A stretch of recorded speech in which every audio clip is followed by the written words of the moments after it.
What is up, Frag fam? Corbin here again from Northwest Scent. So it is episode 11 of the weekly fragrance haul, as it is Monday, and it is Monday after the Independence Day weekend, which I'm sure most of the US viewers know about. And if you were not aware, then it was a holiday weekend for us, so a lot of people were outside doing fun activities. I myself was camping basically the entire weekend, and coincidentally, a lot of these fragrances came in while I was gone. So I only got to try them today when I got back, so I'm not too familiar with any of these for the most part, but we will at least talk about what I think of the initial impressions that I had of them. So if you guys want to hear all about that, then please stick around.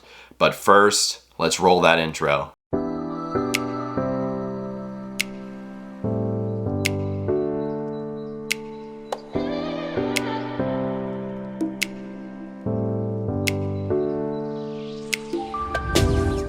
Alright guys, welcome back from the intro, and like I already said, this is the weekly fragrance haul, episode 11. We got 8 fragrances to talk about, although I'm going to go through the 5 that were sent to me for review pretty briefly just because they are coming from a clone house, so not something that I'm super interested in talking about, but I still want to go through them. And then we do have the 3 standalone fragrances that I did order myself. So with all that out of the way, let's jump into the first fragrance.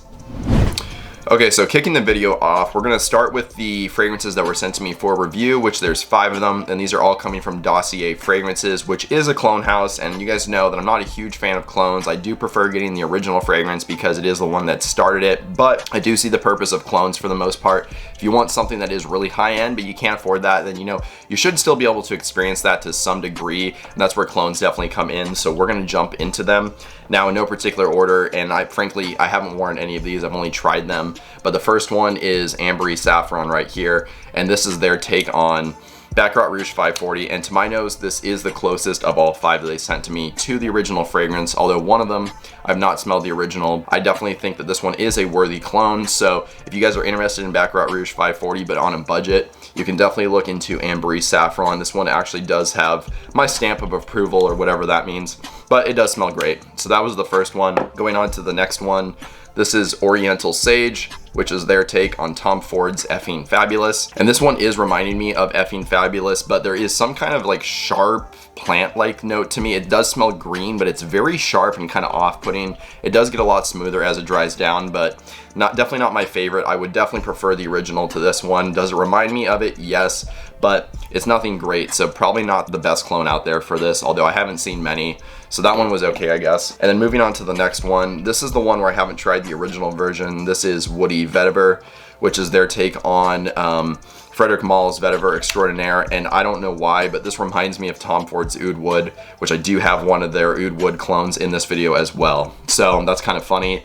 I haven't smelled the original, like I said, but it is kind of green, woody, a little bit spicy. Definitely pleasing, but I just can't compare it to the original because I haven't tried it.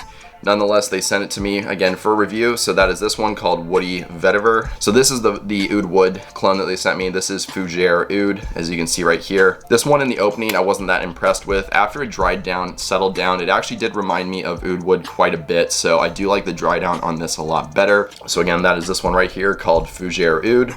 And then the last one, this is the big boy clone, the one that a lot of people are probably going to go after. This is Musky Oak Moss, which is their take on Creed Aventus. This one was kind of strange. When I did do my initial impression on camera, which if you guys missed that video, I will link that above somewhere. This one kind of reminded me of Creed Aventus. It did definitely have a zesty fruitiness to it, and there was kind of this green woody aspect to it.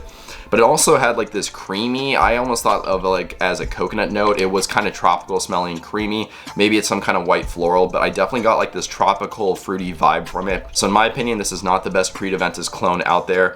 But like I said, it does smell really pleasant. Again, that is this one right here called Musky Oak Moss.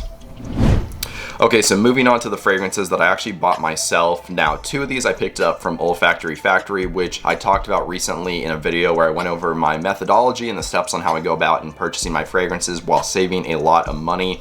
So these ones I saved a lot of money, as this first fragrance we were talking about is coming from a very expensive niche house. It is right here called Royal Crown, and the fragrance is Noor. I think that's how you say it, Noor. Now, this was a complete blind buy, I'll be honest, but it was at such a good price. I knew how expensive these fragrances were that I had to go for it. I just wanted to try this thing out at least. Now, this thing is okay to my nose, not my favorite. It actually reminds me of Tom Ford's Amber Absolute, the discontinued fragrance, which I know that is beloved by many.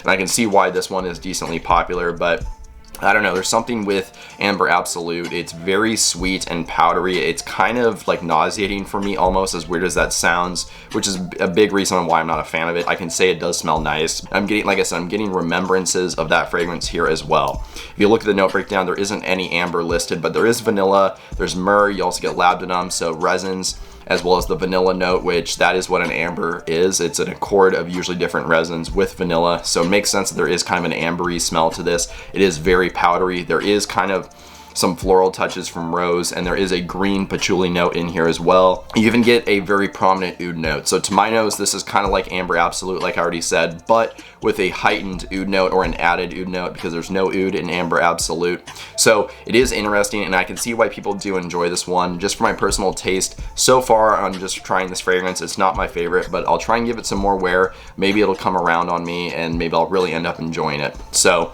again, that is my next pickup from this haul. Coming from the House of Royal Crown, this is Noor. Okay, so moving on to the next fragrance. This is also coming from Olfactory Factory, and this is coming from the same house as the previous fragrance we talked about. So this is also coming from Royal Crown. This one is Sultan, and this one gets a lot more talk. This is a very popular fragrance from the house. This was also a blind buy for me. Now, to me, when I first smelled this, it was kind of enigmatic. I really had a hard time figuring out what the notes were and like what was going on. It is sweet. There is a little bit of a powderiness to it, but it's mostly kind of like this syrupy, like lightly fruity, fresh kind of gourmand fragrance. So you do get a very prominent vanilla note in here, very syrupy, sweet, kind of creamy. There are some dried fruits as well, and then dates, bringing kind of more of a sweeter take on a fruity note. It's not like vibrant and citrusy, like I said. It's very kind of juicy, syrupy, sweet with the fruity notes, and you can definitely pick those up. There is some oud in here as well, bringing kind of a darker side. It's not super skanky or dirty. To my nose, the oud in Noor was definitely a little bit more on that dirty side, kind of that earthy side. Here, I get mostly of like a dark kind of woody touch. Now, there are some spices in here as well, and then even some florals. I'm getting a very faint touch of this kind of rosy nuance, but it's not very dominant. Mostly, to my nose, this is about the vanilla, the dried fruits, and then the oud, and then a little bit of this kind of spicy quality coming from some saffron. So I can see the appeal with this fragrance. It is very pleasant, especially as it dries down. It does seem a little bit kind of screechy and almost like a mess when I first spray it on, but give it a couple of minutes, it does really smooth out, and I really do find it quite intriguing. It's kind of interesting also because this does smell very similar to something that I have smelled before, and I'm not able to figure out what that is, but there is definitely a familiarity here with this fragrance to me. Nonetheless, this fragrance is very pleasant. I do see the appeal with it and why it's quite popular. I'm definitely happy to have this one in my collection. I really am enjoying it so far. So again, from the House of Royal Crown, this was Sultan. Okay, so moving on to the last fragrance for within this haul. This is coming from a house that I have been trying to get more into and that I have been expanding within my collection quite a bit. In fact, I think I've picked up a fragrance from this house within the last 2 fragrance hauls, so including this one, the last 3, I should say. So the house we are talking about is Diptyque. This is Vetiverio. And admittedly, this one was a complete blind buy, and actually I think all these fragrances were blind buys thinking about it. So you should definitely sample before you buy stuff. Don't do what I'm doing here within this video. Nonetheless, I found this bottle, which was brand new, and this is the Eau de Parfum version for $60 brand new. It was an absolute steal, so I had to go ahead and get it. This is a vetiver fragrance, which you can probably tell from the name. And while it is a dominant vetiver, it's definitely a different take. And this is definitely a vetiver that is kind of standing on its own feet, if that makes any sense. This is kind of doing something different. So at the top, there are a lot of citruses. You get grapefruit, lemon, bergamot, and then some mandarin orange, which it's honestly not as zesty as you might think based on the sounds of it. There is definitely a citrusy quality to this, especially when you smell it like this from the atomizer, but when you spray it on, it's detectable, but it's definitely not dominant. It is quite dark actually, and it gets even darker as it dries down. So you do get vetiver in here, like I already said. There's also musk in here. You get some Virginia cedar. You get quite a few florals, and then some spices like nutmeg and then cloves. Now, to me, I'm not really sure if I enjoy this one, to be honest, just yet. I do like vetiver, but there's something kind of weird with this. It's a very dusty, kind of old smelling vetiver. I think some of that dustiness is coming from the spices mixing with the vetiver, but I'm almost getting like an old library smell in here. You know, it is kind of green and woody, but like I said, there's like this old dustiness to it, if that makes any sense. It is very unique though, like I already said, which I do give it props for that. I'm expecting this one will probably grow on me, but at the moment, I'm a okay fan of it, but I'm not a huge fan of it. So that was the last fragrance that I picked up within this haul. Again, from the house of Diptyque, this is Vetiverio.